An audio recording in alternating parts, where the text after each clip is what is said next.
Afahyɛ pa ogwaman ogwafeto afahyɛ ne rundown omazebro ejuda comes night branda bekatoi na ya twedu nkudei bomfu ahyehye nzama zekama nananum ada honase wompaebo a wozema ho ma wozu gwa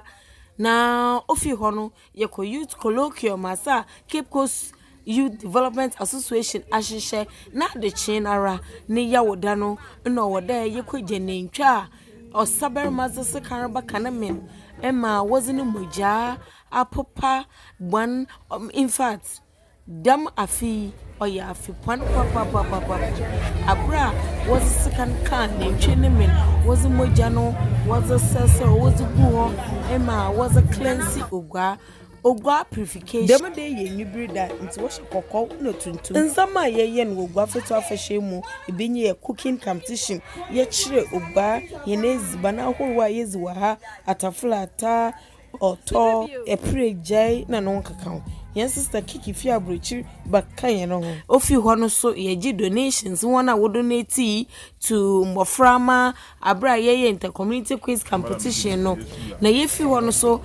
street carnivals ahoro papa na okodo share ye wo Orange Friday ye wo Tamsha carnival ye wo ejede nyije pa na oba gwa ha na onka pawara mbabu na wo gwa en mpanyin fumpo etitiri hunenwa je na ahowo hyekro no mumma inye baby ponez wonenesi ogwa fetu afahye na yereka obi se ampa no kwasam nyide the whole Ghana ohun afahye edom wom activities wom a otide da ka ogwa fetu afahye ho enti yeguduzi dem dwumei jiji henenwo wie no chi oyegandeba ode na nanom akonfune misafo wozenyim ma asafomba wona wosu yegwa wona wokita asafo no ne nzama nyina woze kire na asafo yehu entenofo yehu nkum abrofomba akrampafo bentir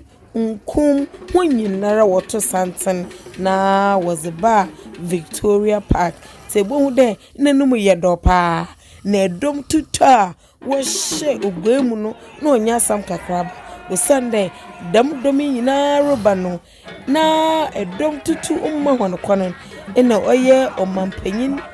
na adodanko ekufu adonso ebudu Victoria Park de dawa orchan ma onye ogwaman akasa ebusia osewenwa na wonso okachire edom tutu ankasa na nanom da wana pakanum mabamchim isi wono do igomofo wofa one bana was a name de yen igomfo no ye na yeshim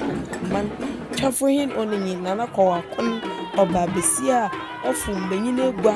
nana kwa akon onenyi eno osina pakanum ema oto na nensa bahabahan hwe nsen mbufrey se hwe na wo hye green a mo wadwene ye wontanta wansen wona bakosam no na esinye ozikan wo Ghana han afi nsen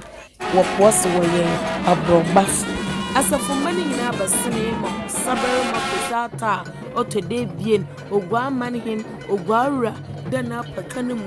ebai botonensa hihimi yehuwen na America say no mampanyin abatna ho ena onsida do mampanyin baba ananananom wedru nanso enyeje samnye de mampanyin ozenensam kakatu gwa eme hoye oma ogwafo nyina Afahyɛ pa antinyen bromala na miginam mudandan dwumezi nyina mazebro ho na nze na okra nti ena afei na maze yi rebro na adechi kweside yare ye ko Victoria Park na Jubilee Park yakaye ndaso som na nananom ina sofa wo krom ha nyinara ina woze nsa rutu nsayem adahonase de wonso obompa woze ta ogwa fetu afahyɛ 2022 echir ma bibiara eye krabohwe bibia eye fine dam na ihen yebakan na yefi ho no de